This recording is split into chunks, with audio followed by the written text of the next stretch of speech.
स्वागत है दोस्तों आपका ताज़ा तरीन खबरों के इस धमाकेदार बुलेटिन में, जहां हम लेकर आए हैं आपके लिए देश और दुनिया की सबसे बड़ी और ज़रूरी खबरें।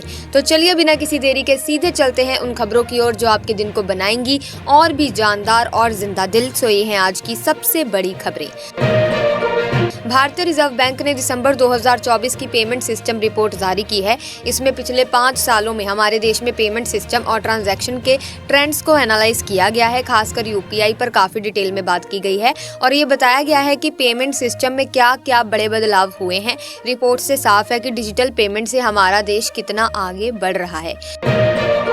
साथ ही बता दें कि प्रधानमंत्री नरेंद्र मोदी भुवनेश्वर के जनता मैदान में उत्कृष्ट Odisha make in India conclave का उद्घाटन करने जा रहे हैं। ये उनका इस महीने में दूसरा ओडिशा दौरा है। 9 जनवरी को वे प्रवासी भारतीय दिवस समारोह के लिए भी यहां आए थे। ये जो उत्कर्ष ओडिशा है वो एक बड़ा ग्लोबल इन्वेस्टमेंट समिट है जो ओडिशा सरकार ने ऑर्गेनाइज किया है। इससे राज्य में निवेश बढ़ाने और नए अवसर लाने की कोशिश की जा रही है। साथ ही भारतीय रेल ने हाल ही में 23,000 किलोमीटर से ज्यादा रेल पटरियों का अपग्रेड किया है। इस अपग्रेड से अब ट्रेनें 130 किलोमीटर प्रति घंटे तक की गति से दौड़ सकेंगी। इसके अलावा 54,000 किलोमीटर से ज्यादा पटरियों को भी 110 किलोमीटर प्रति घंटे की स्पीड के लिए अपग्रेड किया गया है। इसका मतलब दोस्तों सीधा सीधा ये है कि अब ट्रेनें और भी तेज चलेंगी, जिससे अलग अलग क्षेत्रों के बीच कनेक्टिविटी बेहतर होगी और रेलवे की कार्य क्षमता भी बढ़ेगी। साथ ही union minister of commerce and industry Piyush Goyal हाल ही में ओमान यात्रा पर गए थे, जहां उन्होंने ओमान के commerce, industry and investment promotion मंत्री कैस बिन मोहम्मद अल यूसुफ से मुलाकात की। इस बैठक में दोनों देशों के बीच व्यापक आर्थिक साझेदारी समझौते पर बात की गई। साथ ही उन्होंने द्विपक्षीय व्यापार और निवेश के नए क्षेत्रों पर भी चर्चा की। पीयूष गोयल ने उम्मीद जताई है कि संयुक्त आयोग की अगली बैठक से इस बातचीत को और गति मिलेगी। वहीं भारत और चीन के बीच हाल ही में एक अहम बैठक हुई, जहां दोनों देशों ने अपने संबंधों को फिर से मजबूत और स्थिर बनाने के लिए कई महत्वपूर्ण कदम उठाने पर सहमति जताई। इन कदमों में कैलाश मानसरोवर यात्रा को फिर से शुरू करना, दोनों देशों के बीच सीधी उड़ानों की बहाली और सीमा पार नदी के आंकड़े साझा करना शामिल है। वहीं प्रयागराज महाकुंभ के दौरान मौनी अमावस्या पर रेलवे ने यात्रियों के लिए कुछ खास इंतजाम किए हैं।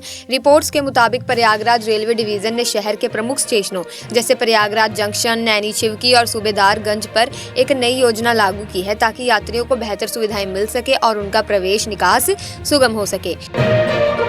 साथ ही दिल्ली के बुराड़ी इलाके में ऑस्कर पब्लिक स्कूल के पास एक नवनिर्मित 4 मंजिला इमारत ढह गई। मलबे से अब तक 12 लोगों को निकाला गया है और 2 लोगों की मौत हो गई है।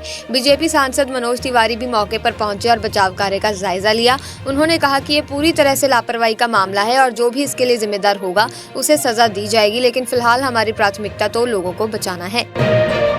साथ ही मुख्यमंत्री योगी आदित्यनाथ दिल्ली विधानसभा चुनाव के लिए 3 जनसभाएं करेंगे। वे अमोसी एयरपोर्ट से गाजियाबाद के लिए उड़ान भरेंगे, फिर 2:15 बजे मंगोलपुरी पहुंचकर एक जनसभा को संबोधित करेंगे। इस सभा में वे पार्टी के उम्मीदवार राजकुमार चौहान के लिए वोट मांगेंगे। दोस्तों खबरों का सिलसिला यूं ही चलता रहेगा, लेकिन आप किस राज्य से हमारी इस वीडियो को देख रहे हैं कमेंट सेक्शन में जरूर बताएं।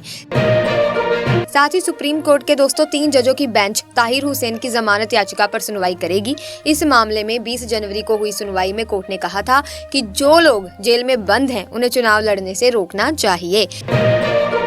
साथ ही इजराइल ने बताया है कि गाजा संघर्ष विराम के पहले चरण में जो 33 बंधक रिहा किए जाने थे उनमें से 8 की मौत हो चुकी है। सरकार के प्रवक्ता डेविड मैंसर ने कहा कि बाकी 25 बंधक अभी भी जीवित हैं। इजराइल ने बताया कि उसे हमास से बंधकों की स्थिति की एक लिस्ट मिली है और अगली बंधक रिहाई होगी, फिर शनिवार को भी रिहाई होगी।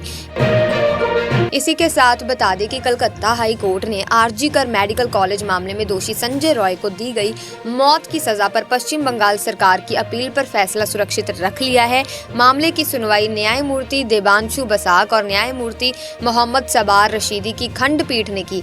राज्य सरकार ने संजय रॉय को दी गई मौत की सजा को बरकरार रखने के लिए अपील की थी। वहीं दिल्ली चुनाव के बीच अरविंद केजरीवाल ने बीजेपी पर एक चौंकाने वाला आरोप लगाया।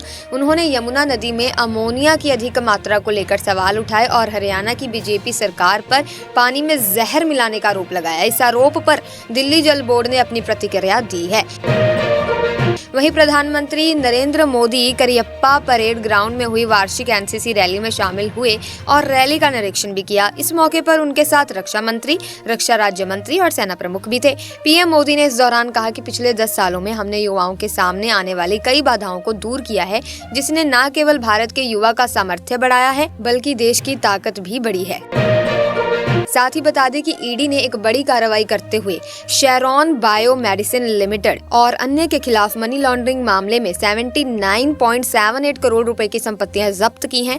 ये मामला एक बड़े बैंक धोखाधड़ी से जुड़ा है, जहां फर्जी दस्तावेजों के जरिए बैंकों से 286 करोड़ रुपए का लोन घोटाला किया गया था। दोस्तों, 1 फरवरी को वित्त मंत्री निर्मला सीतारमण नया बजट पेश करने वाली हैं। ये बजट अगले वित्त वर्ष 2025 और 26 के लिए होगा। अब इस बार देखना ये होगा कि सरकार घरेलू और ग्लोबल परेशानियों से निपटने के लिए क्या क्या कदम उठाएगी। बजट में उम्मीद है कि इंफ्रास्ट्रक्चर और मैन्युफैक्चरिंग को बढ़ावा देने के लिए बड़ी प्लानिंग होगी। वहीं उत्तराखंड के देहरादून में महाराणा प्रताप स्टेडियम में प्रधानमंत्री मोदी 38वें नेशनल गेम्स का उद्घाटन करने वाले हैं। बड़े इवेंट की पूरी तैयारी हो चुकी है। वहां central ministers, Indian Olympic association के लोग और नेशनल लेवल के कई खिलाड़ी भी आ रहे हैं। माहौल काफी जोश से भरा होगा। साथ ही विदेश मंत्री डॉक्टर एस जयशंकर 3 दिन के लिए यूएई जा रहे हैं। इस विजिट में इंडिया और यूएई की पार्टनरशिप पर बात होगी और दोनों देशों के रिलेशन को और मजबूत करने के रास्ते खोजे जाएंगे। विदेश मंत्रालय ने भी कहा कि ये विजिट हमारे स्ट्रेटेजिक रिलेशन को आगे बढ़ाने और नई दिशा देने का मौका है। काफी इंपॉर्टेंट ट्रिप लग रही है। साथ ही महू में राहुल गांधी ने एक सभा में कहा कि पीएम मोदी ने कभी कहा था कि अगर हमारी 400 सीटें आएंगी तो हम संविधान बदल देंगे। राहुल ने बताया कि वो और उनकी टीम उनके सामने डटकर खड़े हो गए। बोले 400 सीटों की तो बात छोड़ो, उन्हें तो लोकसभा में सर झुकाकर आना पड़ा। फिर राहुल ने ये भी कहा कि जिस दिन ये संविधान खत्म हुआ उस दिन गरीबों के लिए कुछ नहीं बचेगा। देखा जाए तो बड़ा सटीक मैसेज दिया उन्होंने। साथ ही आम आदमी पार्टी ने भी अपना घोषणा पत्र जारी कर दिया है। बीजेपी के बाद अब आप पार्टी ने दिल्ली वालों को 15 गारंटी दी है। ये घोषणा अरविंद केजरीवाल ने की और उनके साथ आतिशी, मनीष सिसोदिया और संजय सिंह भी मौजूद थे। बड़ी बात यह है कि इन गारंटी में दिल्ली वालों के लिए कई बड़े वादे किए गए हैं। अब देखते हैं क्या क्या पूरा होता है।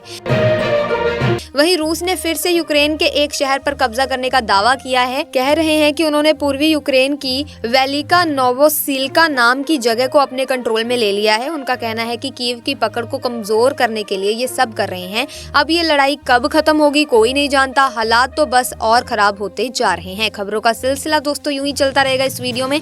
लेकिन आप किस राज्य से हमारी इस वीडियो को देख रहे हैं, कमेंट सेक्शन में अपने राज्य का नाम जरूर लिख दें। इसी के साथ लाला लाजपत राय की 160वीं जयंती पर देश भर में उन्हें याद किया जा रहा है। दोस्तों, सोचो, इतने बड़े स्वतंत्रता सेनानी और स्वदेशी आंदोलन के नेता का जन्म 1865 में पंजाब के ढुड्डी के गांव में हुआ था, जो तब ब्रिटिश भारत में था। उनके पापा मुंशी राधा कृष्ण एक सरकारी स्कूल के टीचर थे और माँ गुलाब देवी थी। कितना प्रेरणादायक है ना दोस्तों। उन्होंने अपने समय में अंग्रेजों के खिलाफ इतनी बड़ी लड़ाई लड़ी और आज भी उनके योगदान को लोग याद करते हैं। वहीं महाकुंभ के मौनी अमावस्या पर रेलवे ने यात्रियों के लिए खास इंतजाम किए हैं। हमारे संवाददाता ने बताया कि प्रयागराज रेलवे डिवीजन ने शहर के सभी बड़े स्टेशनों जैसे प्रयागराज जंक्शन, नैनी छिवकी और सूबेदार गंज पर लोगों के आने जाने के लिए एक नई प्लानिंग शुरू की है। मतलब अब भीड़ को संभालने और यात्रियों को बेहतर सुविधाएं देने के लिए काफी अच्छे इंतजाम किए गए हैं। ये सब सुनकर लगता है कि इस बार महाकुंभ में सफर थोड़ा आसान हो जाएगा। खनौरी के किसान मोर्चे पर जगजीत सिंह डल्लेवाल मीडिया के सामने आएंगे। वो पत्रकार वार्ता करके देशवासियों को कोई खास संदेश देने वाले हैं। वैसे डॉक्टर्स का कहना है कि डल्लेवाल को बुखार है और उनके शरीर में दर्द भी हो रहा है, लेकिन जब से उन्हें बाहर खुली हवा और धूप में लाया गया है उनकी तबीयत में काफी सुधार हुआ है। अब देखना होगा कि वो प्रेस कॉन्फ्रेंस में क्या कहते हैं। साथ ही अमेरिका के पूर्व राष्ट्रपति डोनाल्ड ट्रंप ने चीन के नए एआई मॉडल डीप सीक को लेकर चिंता जताई है। उन्होंने इसे अमेरिका के लिए एक तरफ की चेतावनी बताया है। ट्रंप ने अमेरिकी कंपनियों से कहा है कि वो इस एआई मॉडल से मुकाबला करने के लिए तेजी से काम करें। इसके साथ ही वो नई वायु रक्षा प्रणाली जैसे कि आयरन डोम जैसे हथियार बनाने पर भी जोर दे रहे हैं। खबर है कि ट्रंप जल्द ही इस पर एक कार्यकारी आदेश पर साइन करने वाले हैं।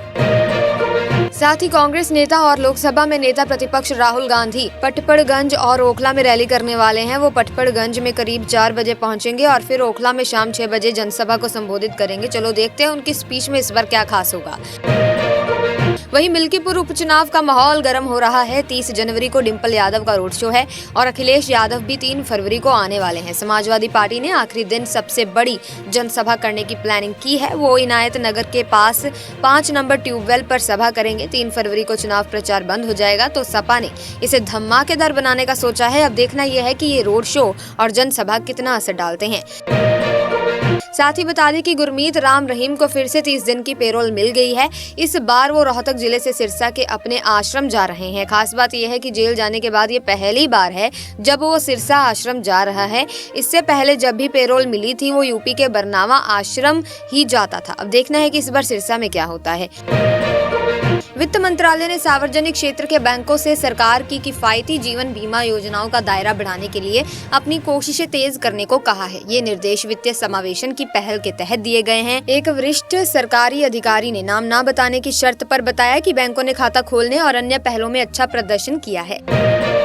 साथ ही प्रधानमंत्री नरेंद्र मोदी ओडिशा और उत्तराखंड का दौरा करेंगे। वो भुवनेश्वर में उत्कृष्ट Odisha make in India conclave 2025 का उद्घाटन करेंगे। खबरों के मुताबिक इस सम्मेलन में 100 से ज्यादा समझौतों पर हस्ताक्षर होंगे, जिनसे लगभग 3.5 लाख लोगों के लिए रोजगार के अवसर पैदा हो सकते हैं। साथ ही किरण रिजिजू, जो कि माइनॉरिटी अफेयर्स के मंत्री हैं, उन्होंने प्रयागराज के महाकुंभ में त्रिवेणी संगम में पवित्र डुबकी लगाई। मीडिया से बातचीत में उन्होंने कहा कि महाकुंभ करोड़ों लोगों की आस्था से जुड़ा हुआ है। साथ ही उन्होंने ये भी बताया कि गंगा, यमुना और सरस्वती नदी के संगम में पवित्र डुबकी लगाना उनके जीवन का एक अहम अनुभव है। साथ ही Reserve Bank of India P2P loan platforms की जांच जारी रखते हुए इन फर्मों से उनके कामकाज के आंकड़ों और दूसरी जरूरी जानकारी मांगी है। ये कदम तब उठाया गया है जब RBI ने इन फर्मों के लिए दिशा निर्देशों को और सख्त कर दिया था। अब RBI ने 8 P2P लेंडर फिनटेक फर्म से इस बारे में विस्तृत सवाल पूछे हैं। वहीं सेबी के चेयरपर्सन माधवी पुरी बुच का कार्यकाल अब खत्म होने वाला है। उनकी जगह नया चेयरपर्सन लाया जाएगा और सरकार ने इसके लिए आवेदन भी मंगाए हैं।